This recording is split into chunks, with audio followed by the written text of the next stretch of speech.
So you can see right here, check it out.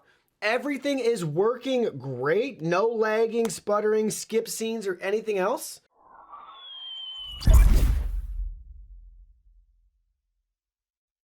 Hey everyone, Digital David here. Today in this video, I'm going to be checking out the Acer Swift X Creator laptop. I did receive this product to review, but any opinion expressed in this video is strictly my own. That being said, if you're interested in this product, you want to find out more about it, the link to it will be in the video description. You can see the simple retail box in packaging with some of our tech specs directly on the side for this laptop. In case you're wondering what those are, it is as follows. Windows 11 Home, we have the AMD Ryzen 7 5800U CPU. We have the NVIDIA GeForce RTX 3050 Ti with 4 gigs of GDDR6 memory. We also have 16 gigabytes of RAM and a 512 PCIe NVMe SSD drive. Now let's go ahead, let's open it up and look at the contents. Here are all the contents. First up, you can see we have our product literature with our warranty information, statements and disclaimers, followed by our customer service and contact card with Acer's phone number. You can contact them directly.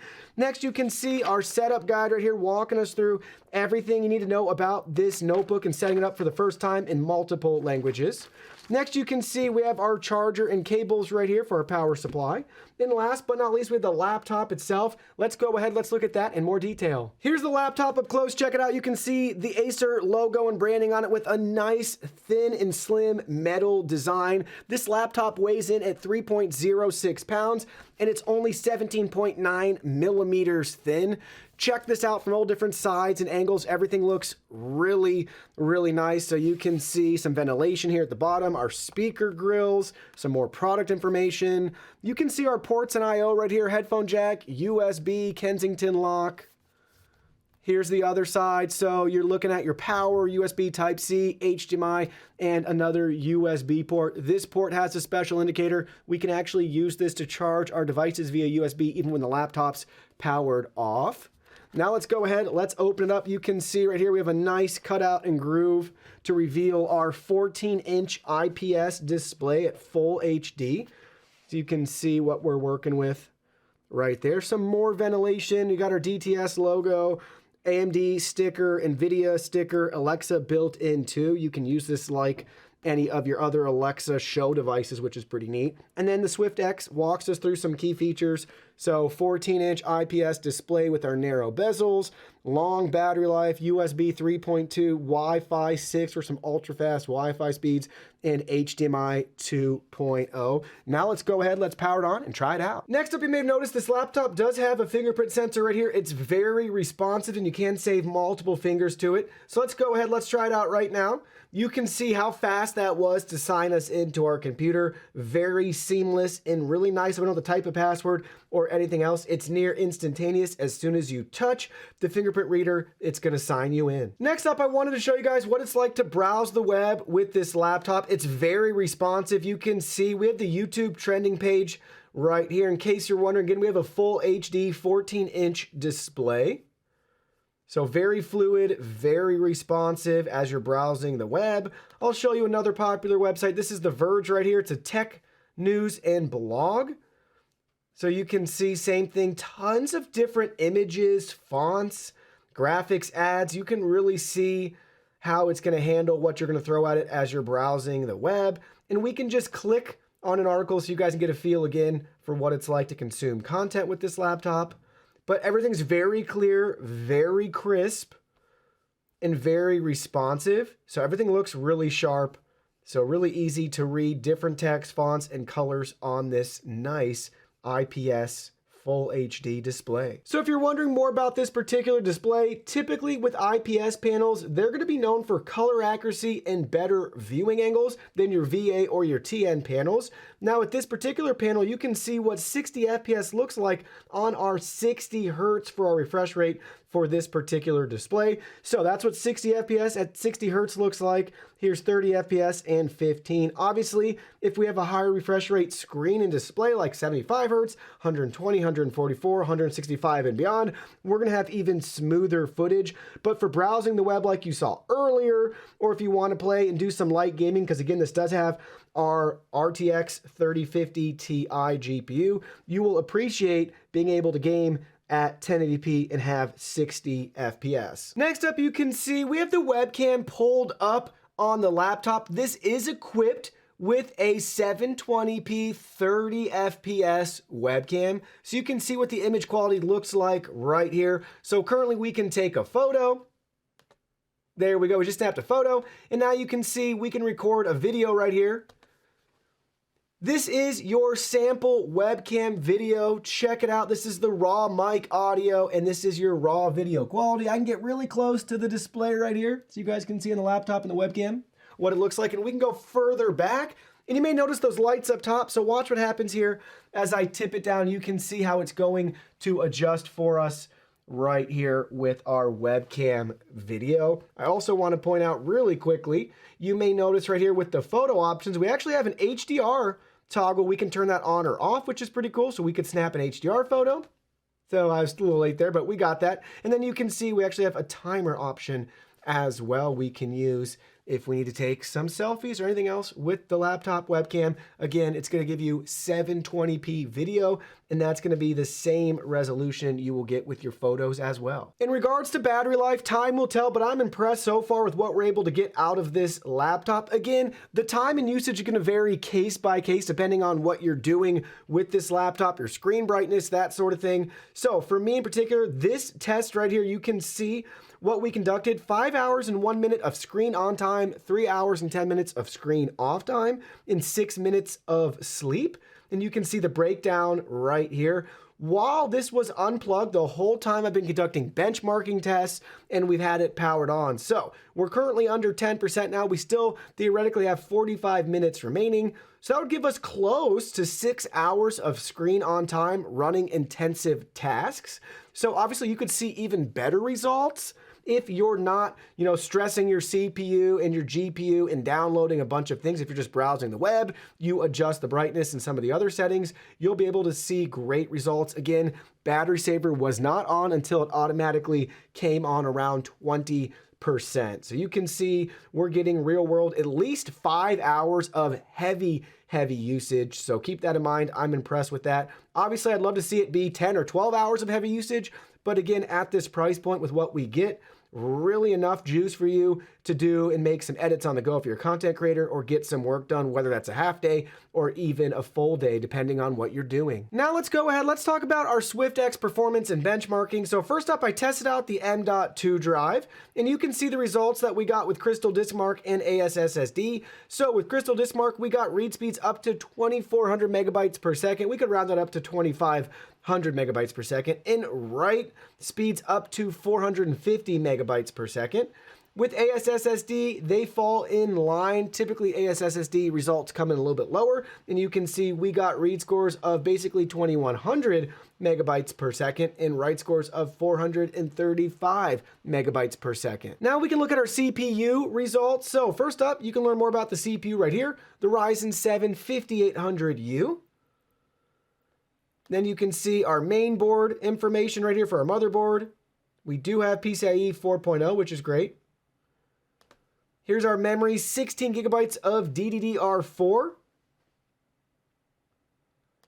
SPD. Here's our graphics next. You can see, again, we have the GeForce RTX 3050 Ti laptop GPU with 4 gigabytes of GDDR6 memory from Samsung, which is cool. We can see that info right there.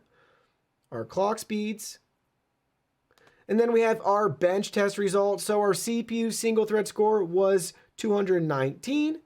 And our CPU multi-thread score was 2605. Let's go ahead. Let's see how those compare to other CPUs. So with our single core score, you can see we got a score of 219.9. So basically 220. We're right in line with a couple of Intel i5 CPUs and right below some AMD FX CPUs. And right above the Intel Core 2 Quad CPU. And then if you're curious, at the very top, you can see some crazy scores right here. 819 for the latest Intel Core i9-12900KF CPU. For our multi-thread score, we got a score of 2605. So we're right between these two Intel i7 CPUs and right below the Ryzen 5 3600. And again, you can see the very top right here, 4200 basically for the Intel Core i7 9700K CPU. I also thought this was interesting from our CPU-Z results. You can see for our storage SSD or M.2 drive, it's manufactured by Western Digital. Next up, you can see we have our Geekbench 5 results right here. We got a single core score of 600 and a multi-core score of 4310. Our system information right here. And then you can see a breakdown of our single core performance. Feel free to pause the screen for any of the results if you want to look at them in more detail. There's the rest of the single core. And now we have our multi-core performance right here. Again, 4310. Feel free to pause. And there's the rest of our multi-core score. So with our single core score of 600, you can see some of the similar CPUs that we're competing with and that have ranked similar. You can see right here. So a lot from Intel. The only AMD one right here is going to be our Athlon X4. You can see some further below and some further above. And then at the very top, you'll be able to see the leader right now. So many CPUs. Check that out. I mean, look at that. So we're at 600, and these go way up to the top right here. So we're showing the Intel Core i9 12900K with a score basically double and beyond what we got. So you can see almost 2000 for the score. And then for our multi-core score, again, our result was 4310. So you can see we're right between an Intel Xeon and an Intel Core i7. Close to the Ryzen 5 5500U and the Ryzen 5 Pro 4650U. And same thing, we can go way up to the top and double our score and then some. Actually, basically like quadruple our score or more. We have our Threadripper 3990X and our Threadripper 3970X at the top with 25,000. Now it's time for one of my favorite tests. This is the Cinebench R23 benchmark results. So we got a multi-core score of 5904 and a single core score of 556.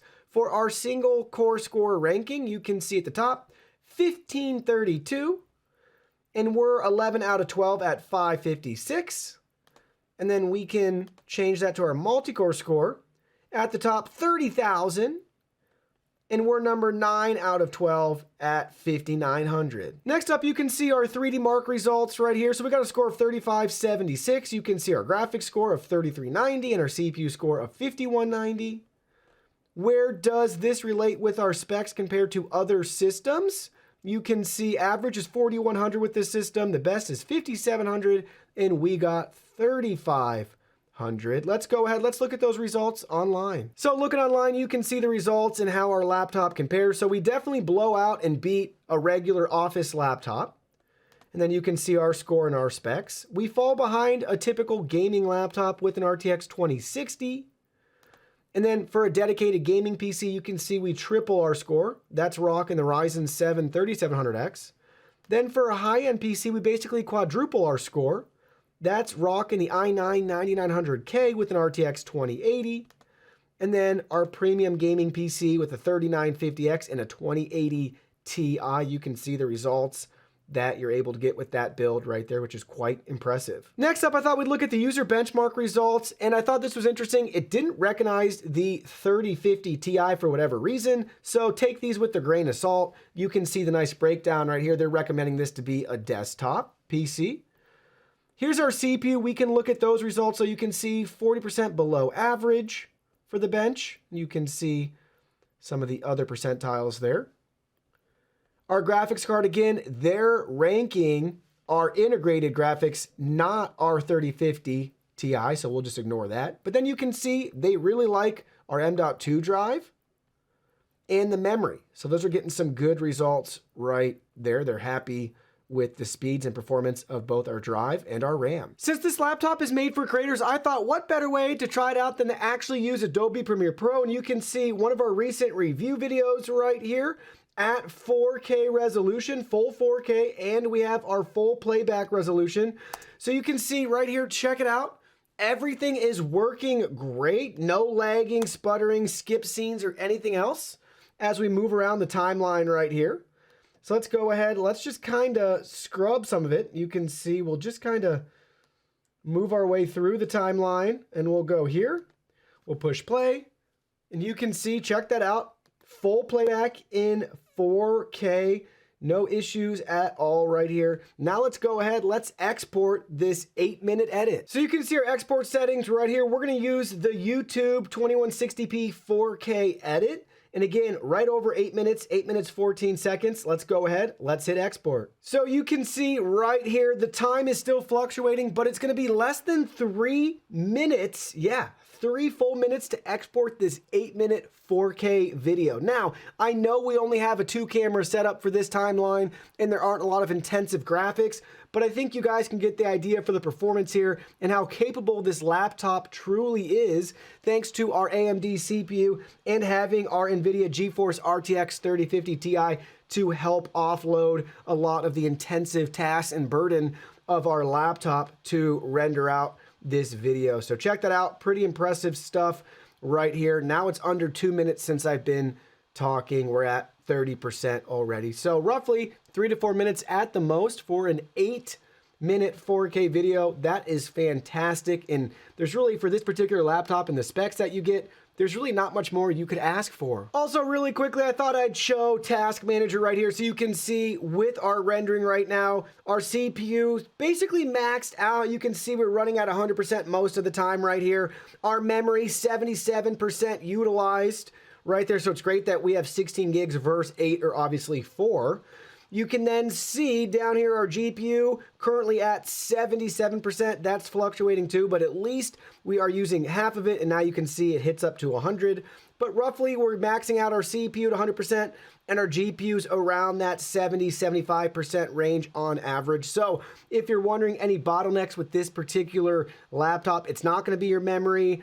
The GPU can be a bottleneck, but it's really going to be the CPU right now that's bearing and carrying most of the burden of our 4K video rendering.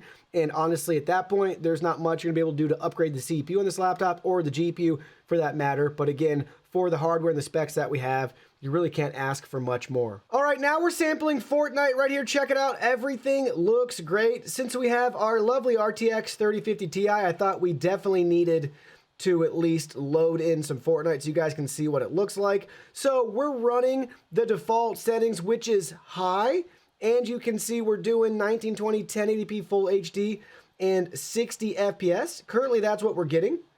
So pay attention here. You can see how everything looks, how responsive it is. I know that might make you dizzy, but I want you to be able to see what fast movements look like and give the laptop the benefit of the doubt since we are playing this via Wi-Fi, right? So that plays a factor too, but it's performing really nicely right here. So check that out. Pretty cool. Everything looks great. Better than I was anticipating, honestly. So yay for our 3050 Ti. Can we go in this thing? Oh, what the heck? Oh, that's fun. Should we launch ourselves? All right, let's go ahead. Let's try to launch to that house.